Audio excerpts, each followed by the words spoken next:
Assalamualaikum warahmatullahi wabarakatuh. Perkenalkan, nama saya Wulandari. Saya dari kelas 12 MIPA 3, nomor absen 32. Di sini saya akan meresensi novel yang berjudul Perahu Kertas yang ditulis oleh Dewi Lestari atau D. Perahu Kertas adalah sebuah judul novel yang ditulis seorang penulis sekaligus penyanyi asal Indonesia, yakni Dewi Lestari atau D sebagai nama penanya.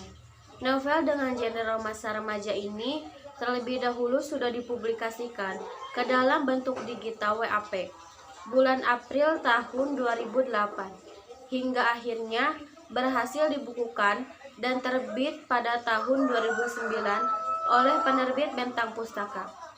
Perahu Kertas adalah novel ke-6 Karyadi dan novel pertamanya dengan genre populer. Untuk pertama kalinya, dia dikenal oleh masyarakat luas sebagai seorang novelis saat novel pertamanya yang bertajuk Supernova terbit pada tahun 2001. Kemudian, D membuat beberapa karya tulis lainnya yang juga tidak kalah terkenal di kalangan masyarakat, khususnya pecinta sastra. Salah satunya Perahu Kertas ini. Uniknya dari Perahu Kertas ini ialah awalnya naskah dari cerita ini sudah ditulis oleh D pada tahun 1996. Kemudian naskah tersebut sempat mengalami matusuri selama kurang lebih 11 tahun. Hingga pada akhirnya Perahu Kertas ditulis kembali oleh D pada tahun 2007. Hebatnya, D menyelesaikan naskah cerita ini dalam kurun 55 hari. Tentu hal itu dibarengi dengan keuletan dan sikap nekatnya. Sinopsis novel Perahu Kertas bertemakan persahabatan, percintaan, dan idealisme seseorang. Kisah ini berawal dengan seorang remaja laki-laki yang baru saja lulus dari sekolah menengah akhir SMA, bernama Kenan. Ia adalah laki-laki yang cerdas, mempunyai minat dan bakat dalam bidang seni melukis yang kuat.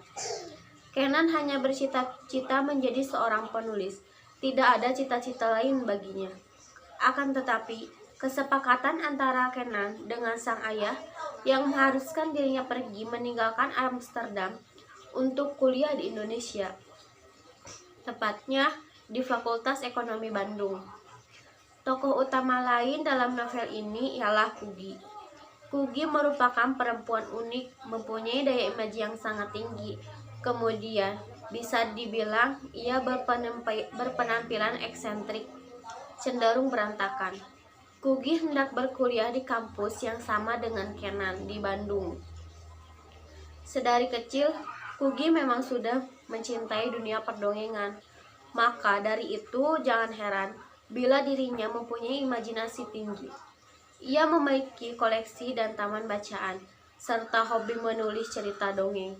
Tidak lain, ia hanya bercita-cita untuk menjadi juru dongeng. Akan tetapi, dirinya menyadari bahwa penulis atau juru dongeng bukanlah suatu profesi atau pekerjaan yang menghasilkan dan diterima oleh lingkungan kehidupannya. Kugi memiliki cara agar dirinya tidak jauh-jauh dari dunia kepenulisan, yakni dengan melanjutkan studinya di Fakultas Sastra. Pertemuan antara Kenan dan Kugi berawal dari Eko dan Noni, yang mana Eko merupakan sepupu dari Kenan, sedangkan Noni merupakan sahabat baik Kugi sedari kecil. Mereka semua, kecuali Noni, berpindah dari Jakarta dan kuliah di kampus yang sama di kota Bandung. Kenan, Kugi, Eko, dan Noni akhirnya menjadi sahabat baik. Hingga akhirnya, Kugi dan Kenan memiliki rasa kagum antara satu sama lain dan mulai mengalami perubahan. Dengan kata lain, tanpa memiliki kesempatan untuk bersuara, mereka sudah meletakkan hatinya masing-masing. Akan tetapi, keadaan saat itu memang tidak memungkinkan untuk mereka saling berbagi rasa. Kugi sudah memiliki kasih bernama Joshua, atau Kugi memanggilnya Ojos. Kenan yang saat itu belum memiliki kasih, kemudian dicomblangkan oleh Eko dan Noni bernama Wanda, yakni seorang kurator muda dan bisa dikatakan bernasib sama dengan Kenan.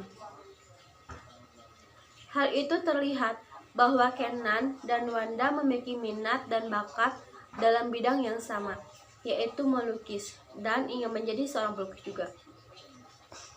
Akan tetapi, orang tua dari mereka berdua tidak mengizinkan, sebab para orang tuanya menganggap bahwa hanya dengan lukisan tidak dapat menghasilkan uang untuk bertahan hidup. Kenan dan Wanda memiliki hubungan yang semakin erat karena keduanya merasa jika mereka bernasib sama. Sebenarnya, ketika Kugi mengetahui kedekatan antara Kenan dan Wanda, dirinya seakan cemburu. Tetapi ia terlihat seolah tidak peduli, bahkan menyangka rasa cemburu itu. Hingga akhirnya Wanda dan Kenan menjadi sepasang kekasih, dan Wanda juga rela untuk bertindak apa saja untuk menunjukkan rasa cintanya kepada Kenan.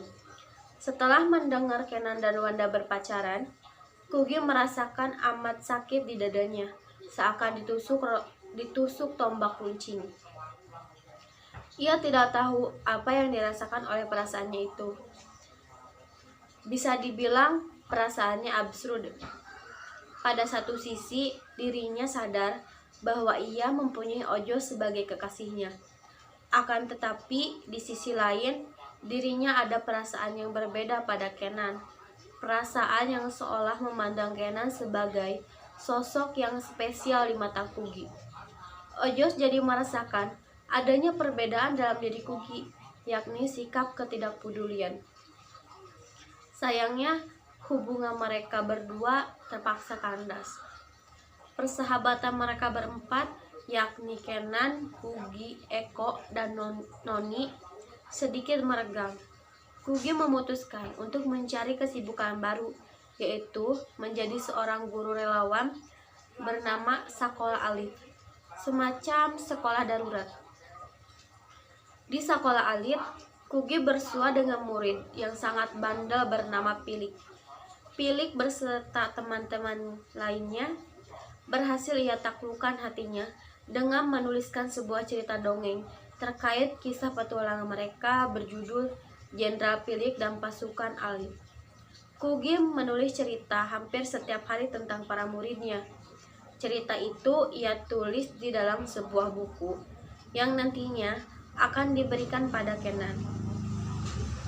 Kemudian, awalnya hubungan antara Kenan dan Wanda berjalan baik-baik saja. Tetapi, lambat laun mulai berbeda dan berubah. Wanda selalu berpikir bahwa Kenan tidak sepenuh hati mencintainya. Kemudian, mereka dihadapkan dengan konflik yang terbilang besar. Hingga akhirnya, hubungan mereka kandas jua. Saat hubungan Kenan sudah berakhir dengan Wanda, berakhir pula impian yang selama ini ia susun dalam semalam. Dengan perasaan yang berantakan, Kenan terpaksa pergi meninggalkan kehidupannya di Bandung dan pergi ke Ubud, Bali. Di sana ia menetap di rumah sahabat ibunya, yaitu Pak Wayan. Keluarga Pak Wayan adalah para seniman terkenal di Bali, sehingga saat Kenan tinggal bersama mereka, ia merasakan adanya kenyamanan dan perasaannya yang saat itu luka lambat laun terobati. Adapun orang yang dikatakan sangat berpengaruh dalam proses penyembuhan batin Kenan, yakni Lude Laksmi, yang merupakan keponakan dari Pak Wayan. Kenan perlahan dapat kembali melukis dengan modal kisah dalam buku Jenderal Pilik dan Pasukan Alit yang diberikan oleh Kugi. Kenan berhasil menciptakan sebuah karya lukis berseri yang amat terkenal, bahkan menjadi buruan para kolektor lukisan. Di balik itu, ada sosok Kugi yang sangat kehilangan para sahabatnya. Ia merasa sepi berada di Bandung dan mencoba untuk menata kembali hidupnya.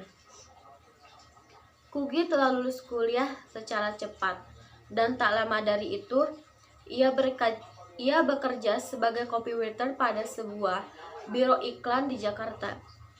Di tempat Kugi bekerja, ia bertemu dengan seseorang bernama Remigius atau Remi. Remi merupakan sahabat dari Karel, abangnya Kugy, sekaligus atasannya Kugy. Kugy memiliki pemikiran yang unik, ajaib, dan selalu spontan, sehingga menjadikan dirinya sebagai orang yang bisa dibilang cukup diandalkan di kantornya. Akan tetapi, berbeda dengan Remi, ia melihat sosok Kugy dengan pandangan yang berbeda. Remi menyukai Kugy bukan sekedar ide cemerlangnya, melainkan pula semangat dan taraf keunikan yang ada dalam diri Kugy. Bagi Remi, Kugy bukanlah wanita biasa, tetapi luar biasa. Kemudian, Remi memutuskan untuk menyatakan perasaannya pada Kugy, hingga akhirnya ketulusan dirinya berhasil meluluhkan Kugy. Di samping itu, Kenan tidak bisa untuk terus-menerus tinggal di Bali dan dengan kondisi kesehatan sang ayah yang semakin buruk. Tidak ada pilihan lain, ia terpaksa pulang ke Jakarta dan memimpin perusahaan keluarganya, Kenan dan Lude. Sementara Kugy dengan Remi, mereka semua merasa bahwa telah bertemu dengan orang yang tepat dan cinta yang sesungguhnya. Akan tetapi, hal itu tidaklah lama. Remi merasa bahwa Kugy hanya setengah hati padanya. Demikian pula dengan Lude. Hingga akhirnya, lukisan milik Kenan dan dongeng milik Kugy bertemu dengan impian dan hati yang seiring bersatu. Pertemuan Kenan dan Kugy tidak terhindarkan. Terlebih, keempat sahabat ini bertemu kembali dengan kondisi yang sudah berubah dan berbeda. Hati mereka kembali diuji. Kisah percintaan dan persahabatan selama 5 tahun ini kandas secara tidak terduga. Setiap hati dari mereka hanya dapat pasrah akan cinta yang mengalir dan bermuara entah kemana. Adapun keunggulan novel Perahu Kertas yang ditulis oleh Dewi Lestari adalah salah satu novel dengan cerita yang menarik dan unik. Novel ini mengusung tema persahabatan sekaligus percintaan berbalut mimpi, harapan dan cita-cita yang dikemas secara apik. Konflik yang dimuat senantiasa membuat pembaca juga terhanyut ke dalam cerita. Pilihan kata dan gaya bahasa yang dituangkan pun bersifat ringan, sederhana, dan menyesuaikan kondisi masyarakat pembaca di masa kini. Sehingga cerita dalam novel ini pun dapat dinikmati, dimengerti, dan dipahami secara baik dari berbagai kalangan pembaca, mulai dari remaja sampai dewasa. Selain itu, novel ini mengandung nilai edukatif sebab saat kalian membaca novel ini, akan ada banyak pelajaran yang dapat dipetik dan diterapkan di kehidupan sehari-hari. Hal itu diantaranya harus tetap semangat dalam meraih mimpi dan cita-cita. Tetap percaya bahwa hidup ini sudah ada yang mengatur dan menetapkan pantang mundur atau menyerah, serta memahami jati diri. Kemudian, banyak pula sisi positif dan arti dari sebuah kehidupan yang bukan hanya menceritakan kisah remaja kebanyakan, melainkan mengisahkan kehidupan 4 remaja yang memiliki keterkaitan dengan lingkungan internalnya. Adapun penggambaran setting tempat dan waktu yang bisa dikatakan cukup terperinci, tetapi masih dalam batas wajar alias tidak berlebihan. Hal demikian menjadi daya pikat masyarakat untuk membaca novel Perahu Kertas, dan seakan-akan kita sebagai pembaca ikut masuk ke dalam ceritanya. Meskipun judulnya terlihat sederhana dan sekadar bertemakan kisah cinta biasa, akan tetapi saat kalian membaca ini, tentu ada banyak unsur lain yang merangkul kuat sisi percintaan tersebut, sehingga menjadi sesuatu yang menginspirasi dan edukatif. Unsur-unsur tersebut diantaranya adanya arti dari sebuah persahabatan, mimpi yang harus diperjuangkan dan digapai, serta kekeluargaan dengan segala pergolakan yang ada. Tidak hanya itu, deskripsi antara alur cerita, latar, dan tokoh terbilang imajinatif. Hal itu akan dirasakan saat para pembaca membuka halaman demi halaman dari novel Perahu Kertas ini, yang mana daya imaji kita turut berselancar bersama cerita di dalamnya. Hal itu pula yang dapat membawa para pembaca untuk membayangkan kejadian di dalam cerita menjadi suatu bentuk nyata yang ada di kehidupan sekitar atau bahkan sehari-hari. Kelemahan novel Perahu Kertas, di balik keunggulan suatu karya sastra novel, tentu ada kelemahannya. Akan tetapi, apabila ada kelemahan di dalamnya, bukan berarti novel tersebut tidak bagus dan tidak layak dibaca. Hal itu melainkan sebagai bagian dari saran dan masukan para pembaca untuk penulis agar karya-karyanya menjadi lebih baik di kemudian hari. Kelemahan dalam novel Perahu Kertas terletak pada latar tempat yang kerap kali berubah dan berpindah. Barangkali bagi sebagian pembaca, hal itu akan membuat bingung dalam memahami latar tempat yang ada di dialog-dialog para tokoh, terkecuali letak tempat yang memang sudah dijelaskan pada alur cerita. Hal tersebut diperlukan konsentrasi tinggi dan pemahaman oleh para pembacanya untuk mengidentifikasi latar tempat dalam cerita. Tidak hanya itu, ada pula beberapa penggalan cerita yang mana alur ceritanya cenderung monoton alias itu-itu saja, sehingga menimbulkan impresi kurang memikat. Hal itu yang akhirnya mendatangkan rasa bosan dari para pembaca saat hendak menyelami novel. Kesimpulan dan amanat novel Perahu Kertas. Di novel karya D. Lestari ini, kita dapat mengambil berbagai amanat yang memuat di dalamnya. Hal itu seperti bersikap rasional, bahwa memang kenyataannya tidak semua hal yang kita impikan atau dicita-citakan akan terwujud. Dengan kata lain, menerima realitas hidup yang sesungguhnya. Kemudian, kita harus bijaksana dalam memutuskan sesuatu hal, sebab di setiap pilihan tentu ada konsekuensinya. Intinya, dalam sebuah pencapaian, adanya proses panjang beserta segala halangan rintangan. Melalui proses itu, kita diuji apakah kita mampu untuk menghadapi dan melewatinya, atau justru berhenti di tengah jalan dan pasrah akan semuanya. Itulah resensi novel Perahu Kertas karya Dewi atau D. Lestari. Sekian resensi novel ini. Mohon maaf bila ada kesalahan kata, dan terima kasih sudah menonton video ini. Wabillahi taufiq wal hidayah. Wassalamualaikum warahmatullahi wabarakatuh.